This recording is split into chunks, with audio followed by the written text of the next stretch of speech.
tenemos nosotros en pantalla ya a nuestro primer invitado que ya lo habíamos anunciado, el doctor Mario Raúl Gutiérrez Canales. Muy buenas noches, doctor Gutiérrez Canales. Lo saluda Mercedes Morocho del programa Las del Estribo. Qué placer tenerlo acá.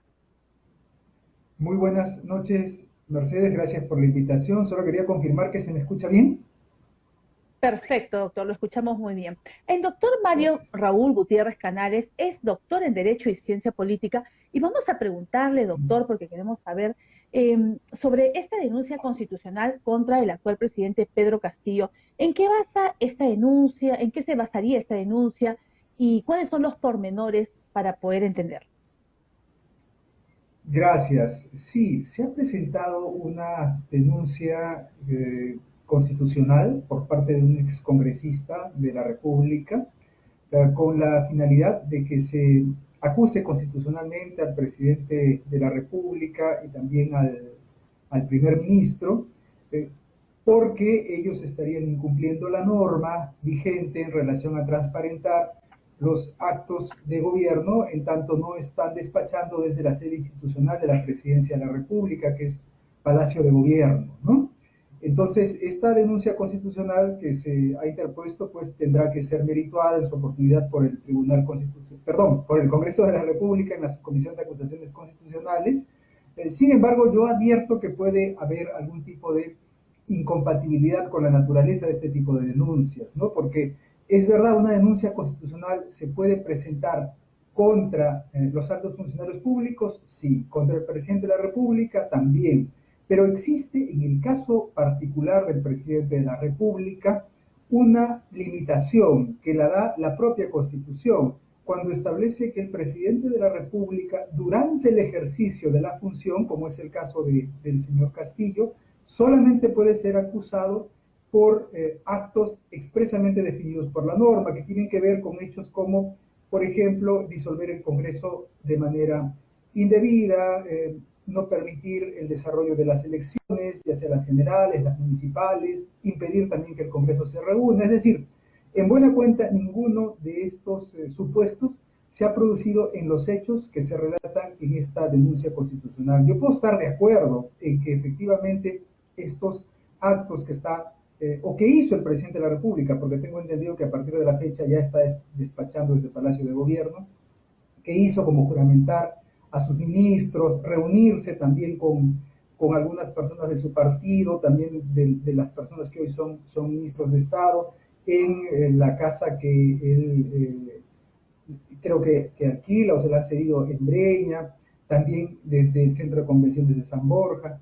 En fin, ¿podemos estar en desacuerdo con ese tipo de acciones? Sí, que pueden constituir una infracción a la ley vigente, que es la ley de gestión de intereses de la administración pública, ¿no? Que obliga a los funcionarios públicos a transparentar sus reuniones, a tener un registro de visitas, a que además este registro se consigne en el portal de transparencia para que los ciudadanos tengan acceso a esa información por ser de interés público, evidentemente que sí. Pero de allí a definir que ese incumplimiento de la ley pueda determinar una infracción constitucional que pueda finalmente definir una inhabilitación del presidente, una suspensión o hasta su propia destitución, creo que es Ya es un desconocer exceso. este límite que acabo de escribir en la parte inicial de mi exposición, lo que es que la propia Constitución de modo literal no lo permite.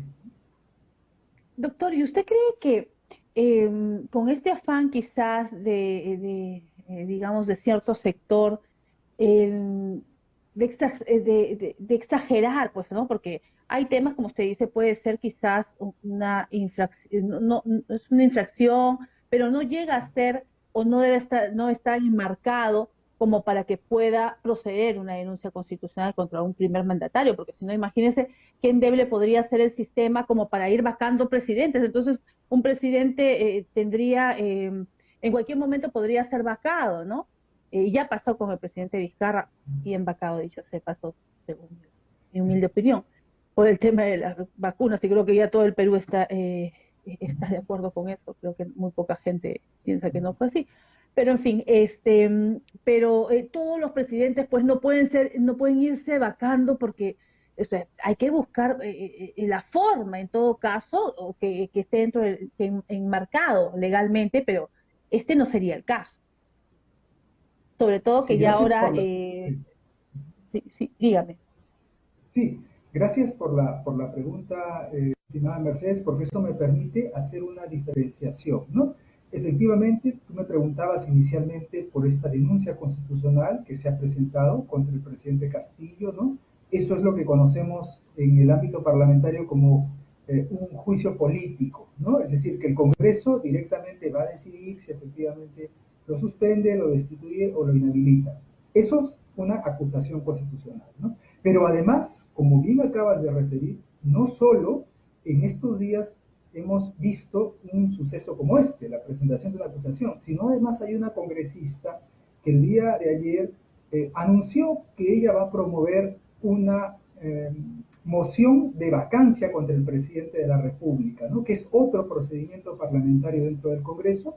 La causal que ella está alegando es una incapacidad moral permanente, porque desde su modo de ver, la designación de este gabinete ministerial, pues califica como una situación de incapacidad moral. Incluso ha hecho una exhortación para que se puedan lograr los 87 votos y definir este procedimiento. Ahora, lamentablemente, Mercedes, hoy día la situación en el Parlamento con relación a la aplicación de esta vacancia sigue siendo bastante discrecional, por no utilizar el término arbitrario. ¿Por qué? Porque el Tribunal Constitucional el año pasado, cuando tuvo la oportunidad de pronunciarse, de emitir una sentencia que definía o que pudo definir cuáles son los alcances, los límites, el procedimiento un poco más riguroso que se debe seguir respecto de este concepto de incapacidad moral permanente, no lo hizo el Tribunal Constitucional. No llegaron a tener los votos suficientes para constituir una sentencia. Y por otro lado, en el Parlamento también se presentaron proyectos de ley para limitar esta competencia parlamentaria, fundamentalmente en el supuesto en que debemos entender que la aplicación de la causal de vacancia debe ser en todo supuesto un asunto restrictivo. No puede haber un criterio amplio que le permita al Congreso entender de manera absolutamente abierta que es un hecho que califica como incapacidad moral permanente. ¿Por qué? Porque si no se produce lo que acabas de referir, un congresista puede entender que la incapacidad moral puede ser un solo hecho, como por ejemplo que no haya despachado en Palacio de Gobierno, que haya designado a una persona que está denunciada por algún delito vinculado con el terrorismo. Y eso creo que en un régimen democrático, en un sistema que se precia de respetar los mecanismos adecuados y razonables de pesos y contrapesos entre los poderes, creo que termina siendo negativo. Si los congresistas, creo yo, en esta instancia consideran que ese actuar del presidente de despachar fuera del despacho presidencial es irregular, pues primero creo que podrían emplear los mecanismos que su propio reglamento y que el Congreso les provee, como por ejemplo interpelar al primer ministro, llamarlo al Congreso a que dé cuenta, a que explique con quiénes se reunió en este tiempo, a transparentar esa conducta. Pero creo que a un mandatario que no tiene ni una semana en el cargo, definir que ya esa conducta es incapacidad moral y que en todo caso la designación que ha hecho de los ministros, que puede haber errores y que se pueden inventar, por supuesto, también definen una inmoralidad, creo que es una apreciación muy subjetiva que puede terminar siendo peligrosa, pero además un precedente para lo que viene hacia adelante, ¿no? Un mal precedente en todo caso. Un pésimo precedente, doctor, porque en determinado caso también sería como un tipo de chantaje, ¿no? Entonces, si tú no te portas bien, haces este tema, entonces yo te voy a vacar. Entonces, eso no es democrático. Y le digo porque eso más o menos en chiquitito sucede en el Colegio de Abogados de Lima, con el tema de los delegados, que hubo una buena voluntad por parte de algún exdecano de fomentar, porque pensaba que es un tema de representación. Pero al fin y al cabo, estos delegados muchas veces terminan con el tema de chantajear a lo que viene a ser el decano. Pero no sé qué ocurrirá con esta decana, mejor eso no, lo obvio. hablo de los periodos pasados, porque en este mejor ni hablo, estos últimos 4 años, Ujú. pero en fin, pero en otros, con otros decanos pues sucede eso. O sea, si tú no haces esto, pues yo te remuevo, te saco como decano. Es lo mismo en macro, es decir, qué poder se le puede dar. Entonces siempre tiene que ver una equiparidad, ¿no? Entre todos los poderes del Estado, doctor, siempre guardando un equilibrio, porque no puede ser posible que el poder legislativo pudiera hacer un abuso. Y eso es, en términos, lo hablamos desde el punto de vista, doctor Gutiérrez, ¿no? Con la independencia que nos da, ¿no? O sea, yo soy candidata al Jurado Nacional de Elecciones, soy independiente, pero también eso no me nubla a decir y puede llevar a ser un abuso. Entonces hay que tratar de ver, sea el presidente Castillo o sea mañana otro presidente acá un tiempo, así sea cualquier presidente, nos crea una inestabilidad en todo ámbito y sobre todo una falta de respeto al Estado democrático, como usted bien lo dice, ¿no? Entonces hay que tener cautela, señores del Poder Legislativo, también a los juristas, a las personas que interpretamos, sí, pero si hay algo que está dentro de los parámetros como para que pueda haber pues un juicio político, una vacancia, pero si no hay, entonces señores, también ya llega un momento que eso colinda pues con un abuso del derecho. Sí, estoy además de acuerdo con un tema que has traído a colación, que es, claro, las facultades sancionadoras, las facultades de control que tienen los organismos públicos, pues no son ilimitadas por una sencilla razón. La Constitución establece de modo expreso por lo menos dos aspectos: la prohibición del abuso del derecho por un lado y por otro lado el principio de prohibición de la arbitrariedad, ¿no? Que toda decisión debe estar debidamente justificada, sustentada en base a la legalidad y a la Constitución.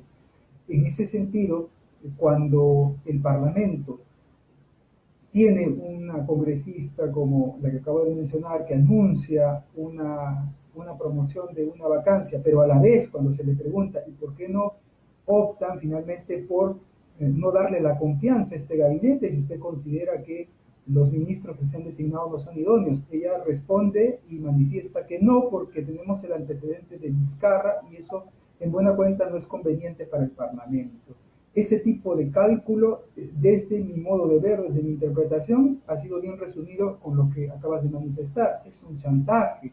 No hay entonces una visión de priorizar el interés público, sino también lo que evidenciaría es negativo, por supuesto, un cálculo político de intereses personales, partidarios, y no así de garantizar como lo que debiera ser el ejercicio de cualquier funcionario público, eh, priorizar el interés público, ¿no? Entonces creo que este tipo de excesos, de creer que los poderes son ilimitados, nos terminan afectando a todos. Repito, no creo que es momento de defender al presidente, sí creo que ha cometido algunos errores, algunas irregularidades, pero las sanciones, aun cuando sean de carácter política, deben guardar este principio de proporcionalidad, ¿no? Que es un valor fundamental, constitucional para todos los ciudadanos, ¿no? Y como bien dices, una crisis en estas circunstancias creo que no le hace bien a nadie, ¿no? En todo caso, el hecho que el presidente haya enmendado esa conducta porque finalmente se ha corregido, ¿no? Está despachando, claro. Ya desde hoy despachando. Ayer además lo hizo a través de un comunicado público, es decir, dio a conocer que lo va a hacer desde el Palacio de Gobierno, refleja que finalmente ha escarmentado, por lo menos en este extremo, ¿no? Porque se presentó un pedido de información por parte de una congresista, ¿no? Sobre cuáles son las acciones de transparencia de estos actos, en fin, y luego la denuncia pública. Entonces, creo que eso es positivo. En todo caso, ahora corresponde al Congreso pues que pida cuentas de cómo ha ido despachando, cómo ha llevado a cabo las reuniones, la agenda relacionada con el ejercicio de la función en estos días, ¿no? Y ya si el Congreso pues considera que esas explicaciones son insuficientes, que se ha generado pues un perjuicio irreparable al Estado, que es insostenible que el señor por haber despachado fuera pueda seguir en el cargo y por tanto es un incapaz moral, pues que se evalúe y que se siga el procedimiento. Pero también, solamente termino con esto para no aburrirte, Mercedes, hay que tomar en cuenta lo siguiente: el proceso de, eh, de vacancia por incapacidad moral en el Congreso, es verdad, está regulado, pero la regulación, Mercedes, es muy escueta. Y eso puede hacer que se genere una afectación al debido proceso. Porque mira, se presenta la moción y la moción directamente se tramita ante el Pleno. Ya lo que viene en realidad es cuestión de votos y deliberación en el Pleno. No es como una acusación constitucional donde va a una subcomisión especializada y la subcomisión especializada se encarga de llamar al denunciado para que dé sus descargos. En esa instancia viene el abogado, hay un informe que se hace, ¿no? Donde se establecen allí las razones por las cuales se han merituado pruebas, si existe razón para acusar. Luego eso pasa a la comisión permanente. En la comisión permanente es lo mismo, también participa el abogado y el denunciado, y Es finalmente, si la decir, comisión un permanente debido aprueba, proceso. va al Congreso. Exacto, y finalmente va al Pleno del Congreso.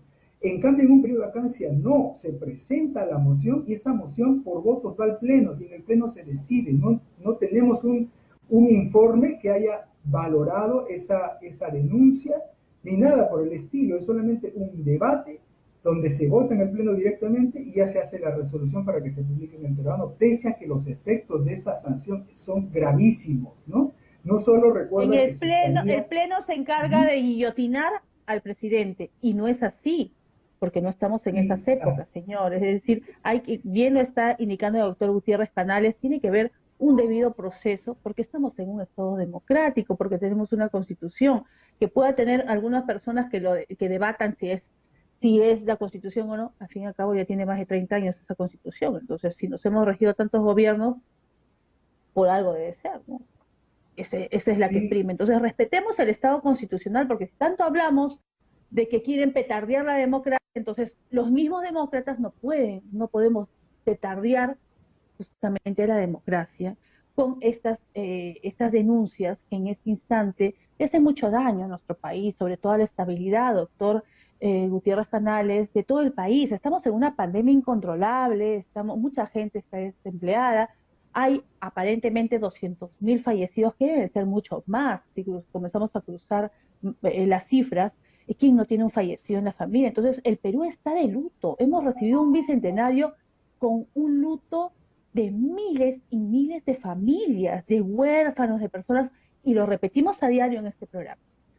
Una sola persona que pueda haber fallecido de COVID es una desgracia, porque la familia entera no se pudo despedir. O sea, es todo un cúmulo de emociones, de problemas, de temas económicos, de todo algo que, y ni siquiera lo peor aún, no se pudieron despedir. Entonces, entendamos y tengamos mayor empatía para las personas que están en el Congreso. Ustedes han sido elegidos para legislar, para hacer su labor también fiscalizadora, pero señores, no para estar jugando sus fichas tan rápido como para querer vacar porque van a vacar. O sea, yo no creo que haya tenido tantas reuniones el presidente Castillo en estos últimos días como para... Hemos tenido un terremoto, un temblor, perdón, en el norte del país con varias réplicas.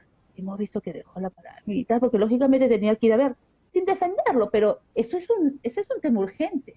Hay gente que necesitaba ayuda, o sea, tengamos tolerancia, es decir, critiquemos lo que tengamos que criticar, eh, y si hay algo que tenemos que hacer constitucionalmente, que se haga, pero no al abuso del derecho. O sea, el abuso del derecho, doctor, de ninguna manera se puede tolerar, y menos las personas que somos abogados, porque para ello tenemos que enseñarle a la gente que no lo es, y este programa tiene, el doctor Gutiérrez, justamente esa mística, ¿no?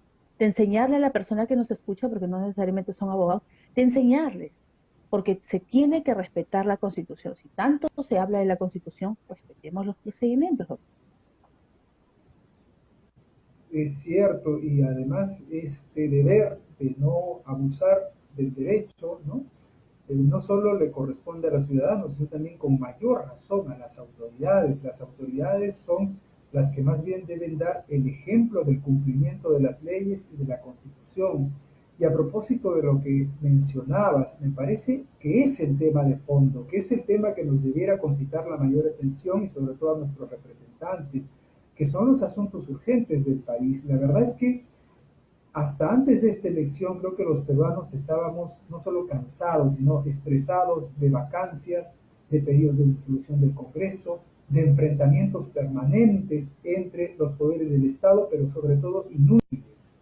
Enfrentamientos que lo único que reflejaban era que se buscaba afianzar cuotas de poder y no así resolver los principales problemas de la población. En esto, como bien dices, es imperdonable que no se esté mirando desde todos los flancos que tenemos en el Estado, ya sea ejecutivo o legislativo, la priorización de la atención de la salud, de las vacunas, y que nuevamente, como si las autoridades vivieran en una burbuja y no atendieran lo que está sucediendo en la realidad, los enfrentamientos por cuotas de poder. Eso la verdad que es una situación de mezquindad, yo diría que hasta de miseria humana que ya no deberíamos tolerar. Que se tenga que hacer procedimientos, sí, pero que no se aprovechen y en plena pandemia para buscar estos espacios que solo les genera oportunismos políticos que nada tienen que ver con los objetivos, por lo menos de la política, ¿no? Que son generar el bien común, el bienestar de la sociedad, ¿no? Eso que tanto se proclama en la campaña, pero a la hora de ejercer la función siempre se termina olvidando. Y qué pena que en un momento que todos están asumiendo los cargos de los congresistas, el presidente, el gabinete, con errores o sin errores, señores, apliquen lo que debe ser, la Constitución, las leyes, lo que debe ser, pero no al abuso del derecho de ninguna manera. Doctor Mario Raúl Gutiérrez Canales, le agradecemos mucho la participación en el programa y queremos tenerlo también como uno de los participantes que siempre nos colabora aquí en el programa, justamente para ejercer un poco de docencia a la ciudadanía.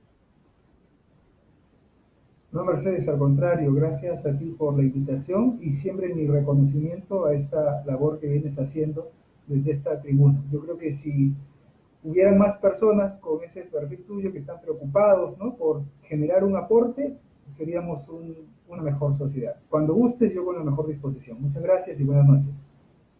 Muy buenas noches. Ha sido el doctor Mario Raúl Gutiérrez Canales.